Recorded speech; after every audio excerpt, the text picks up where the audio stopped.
Assalamualaikum warahmatullahi wabarakatuh. Perkenalkan, nama saya Anil Wafaah dengan NIM 2362515. Baik, di sini saya akan menjelaskan bab 4 yang berjudul metodologi manajemen proyek. Metodologi manajemen proyek yang digunakan adalah Hyperbreed, PMBOK, dan Agile Scrum. PMBOK digunakan sebagai kerangka tata kelola untuk inisiasi, perencanaan, pengendalian ruang lingkup, jadwal, biaya, risiko, mutu, komunikasi, pengadaan, stakeholder, dan integrasi. Project Management Institute 2021. Agile Scrum digunakan untuk mengelola pengembangan produk secara iteratif melalui produk backlog, sprint planning, daily coordination, sprint review, dan retrospective. Sauhaber dan Sutherland 2020. Pendekatan Hyperbreed dipilih karena proyek memerlukan kepastian anggaran dan tenggat waktu, tetapi detail fitur dapat berubah melalui umpan balik pengguna. Project Scatter, Milestone, Cost Baseline, Risk Register, dan Change Control memberikan kendali manajerial, sedangkan sprint mungkin tim menghasilkan nilai secara bertahap dan mengurangi risiko salah pembangun sistem. Kemudian di sini ada tabel. Yang pertama itu aspek, ada 1, 2, 3, 4, 5, 6, 7, 8. Yang pertama itu integrasi, scope, whole, cost, quality, risk, dan stakeholder. Penerapan PMBOK, project cluster, project management plan, change control, closing, scope statement, WBS, scope baseline, milestone 16 minggu, dependensi, monitoring. Kalau ditocok. Lanjut di situ tidak tulis ini. Nanti sekat. Baik, milestone 16 minggu, dependensi, monitoring, variance. Kemudian cost baseline dan contingency reserve.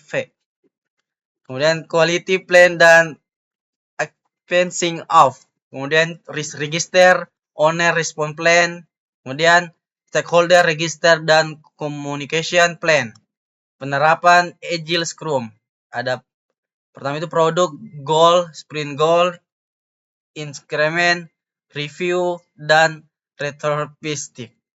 Kemudian produk backlog, user story, experience kriteria, kemudian sprint 2 minggu dan rundown. Kemudian estimasi backlog dan pengendalian kapasitas sprint. Kemudian definition of down, review, continuous testing. Kemudian risiko dibahas pada planning, daily, dan restorative. Kemudian keterlibatan produk owner dan key user setiap sprint. Baik, kemudian sini ada perbandingan metodologi. Sini ada metodologi, ada 3, waterfall, agile, scrum, hyperbreed, PMBOK, agile. Yang waterfall itu kelebihan dalam kasus, tahapan jelas, dokumentasi kuat, mudah memperkirakan jadwal ketika kebutuhan stabil. Kemudian kekurangannya itu dalam kasus kurang fleksibel terhadap perubahan kebutuhan restoran, umpan balik pengguna terlambat, risiko revisi besar di akhir. Kemudian metode agile atau scrum, kelebihan dalam kasus umpan balik secepat, increment terlihat, perubahan dapat diprioritaskan, risiko kesalahan kebutuhan berkurang. Kemudian kekurangan dalam kasus memerlukan keterlambatan produk owner yang konsisten. Scope dapat memperlebar jika backlog tidak dikendalikan. Kemudian itu metodologi Hyperbreed, PMBOK, Agile. Kelebihan dalam kasus pengembangan tata kelola, baseline, risiko, dan anggaran dengan pengembangan iteratif. Kekurangan dalam kasus pembutuhan disiplin, dokumentasi, dan koordinasi agar proses tidak terasa ganda atau berlebihan. Berdasarkan perbandingan tersebut, Hyperbreed, PMBOK, Agile paling relevan. Metodologi ini menjaga target 16 minggu dan anggaran 85 juta. namun tetap memberi ruang bagi pengguna untuk memperbaiki detail fitur melalui sprint review. Kemudian itu artefak dan real-time pengelola. Artefak atau rapat, project status report, frekuensi mingguan, tujuan melaporkan progres, biaya, risiko, isu keputusan, dan kebutuhan eskalasi. Kemudian itu artefak rapat sprint planning setiap 2 minggu, tujuan mendapatkan sprint goal dan backlog yang realistis. Kemudian daily coordination, frekuensi setiap hari kerja 15 menit, menyampaikan progres, rencana, dan hambatan. Sprint review, frekuensi akhir sprint, tujuannya mendemonstrasikan increment dan mengumpulkan umpan balik. Kemudian retrospective, frekuensinya akhir sprint, meningkatkan cara kerja tim. Kemudian change control meeting sesuai kebutuhan, menilai dampak perubahan pada scope, time, cost, quality, dan risk. Kemudian steering review, frekuensinya setiap milestone utama, mendapatkan keputusan sponsor dan persetujuan kelanjutan proyek. Baik, itu saja dari saya.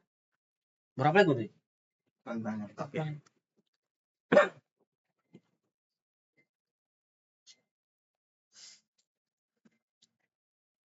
Orang yang memiliki batas. Memang ini begini ya tadi. Penambahan studio ini kayak begini.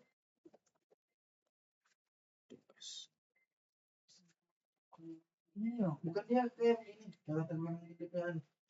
Rapi juga itu. Dia balas begini. Balas iya. Iya. Karena juga begitu juga spesifikasi produk.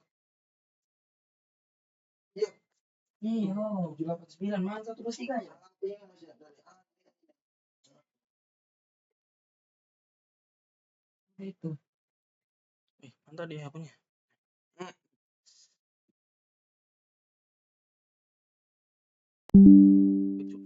Oke. Baik, untuk tantangan dalam pembuatan ini, yang pertama itu tantangan saya hadapi adalah membedakan sel DC dengan metodologi tumpang tindih. Selain itu, saya juga harus menentukan metode yang paling sesuai setelah membandingkan beberapa metode. Kemudian itu tim memberikan pengendalian proyek yang baik sekaligus fleksibel dalam mengembangkan sistem. Baik, itu saja dari saya.